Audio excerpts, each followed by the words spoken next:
What's up guys, my name is Bonesy and today we'll be talking about A Quiet Place Part 2, written and directed by John Krasinski, who no matter how hard he tries, everybody just insists on calling him Jim from The Office. In today's video, I'll be going over the film, breaking down anything you might have missed, and offer some theories of my own. Before we begin, this video is sponsored by Square... What's that? We don't have a sponsor? I only have 0 subscribers, and why the hell would the channel even be sponsored? Oh, I see.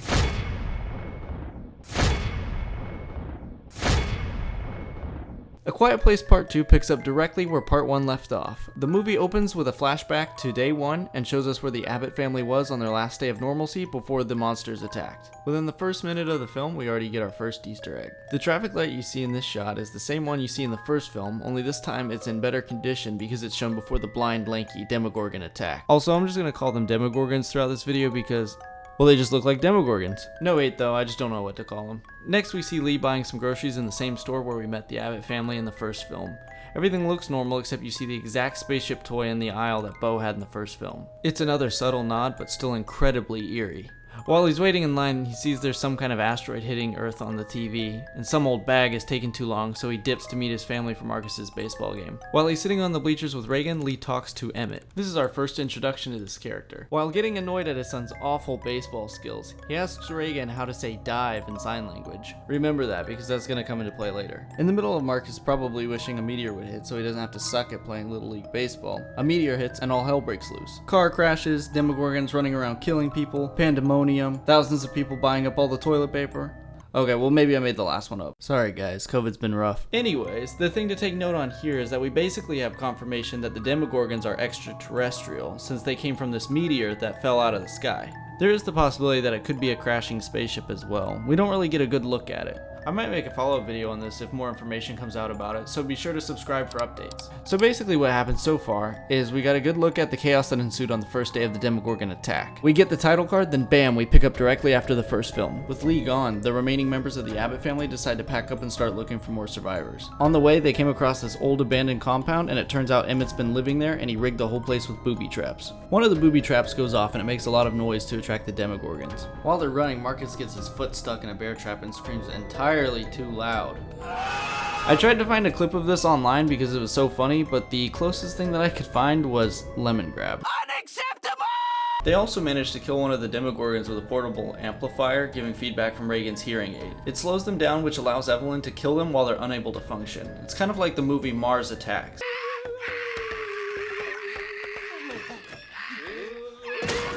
Emmett ends up bringing them into his secret underground hideout. He tells Evelyn he lost his wife and kids and he doesn't have enough supplies for them to stay any longer than a night. While they're talking, Reagan and Marcus notice there's a channel on the radio playing music. The song is Beyond the Sea. Reagan eventually finds out that the song is actually a code because it's the only song playing on the station. She looks up exactly where the radio station was broadcasting from and discovers it's coming from an island just off the coast. She realizes she could broadcast the frequency from her hearing aid to help any other survivors eliminate the Demogorgons. She decides to go alone because she knows Evelyn would say no to the plan.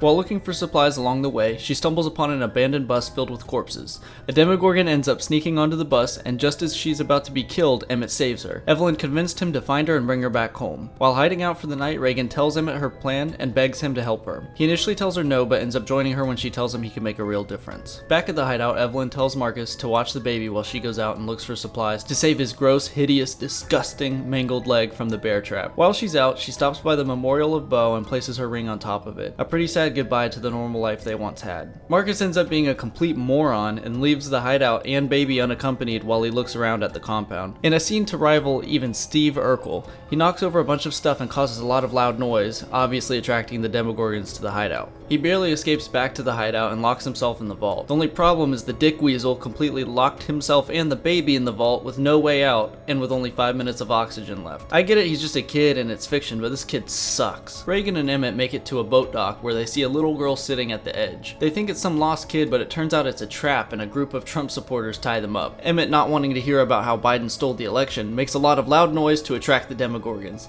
He tells Reagan to dive with the same sign language that she taught him over a year before, which I thought was some clever writing. The Demogorgons come and kill everybody, and Reagan and Emmett get to escape on a boat and start heading for the island. Back at the hideout, Evelyn makes it back to see the Demogorgons terrorizing Marcus, and she comes to the rescue with some new oxygen cans, and they hide out from the Demogorgons in the vault. Reagan and Emmett make it to the island where they discover a whole colony of people being just as loud as they want, having a whole campfire and everything. Emmett talks to one of the people there and he tells them the reason that they can enjoy life on the island is because the Demogorgons can't swim. So you're telling me they don't have water on whatever alien planet they came from? Anyways, the two realize if Reagan's plan works, they can essentially save humanity. Reagan tells Emmett he really made a difference and he goes out to the beach and cries while reminiscing on his family who didn't make it during the Demogorgon apocalypse. But while he's crying, he hears some alien noises and goes to investigate. When he looks, it turns out the aliens drove a boat all the way to the island and are about to attack. It turns out the Demogorgons can't swim, but they can drive a boat? I'm just trying to picture how on earth the Demogorgons had the wherewithal to get on a boat and have the directional sense to drive the boat to the exact island. They're clearly not great pilots. Anyways, sorry. So Emmett runs and tries to warn everybody, but it's too late. The Demogorgons start attacking everyone while Reagan, Emmett, and this dude barely escape to the radio station. I'm just gonna call him this dude because he's in the movie maybe a total of 3 minutes, and I don't know his name, but I'm sure he's a sweetheart. So they end up getting to the radio station, the dude dies, and they have to get to the control room, but one of the monsters is lurking inside. Emmett tries to sacrifice himself for Reagan, but she ends up broadcasting the frequency and everyone is saved.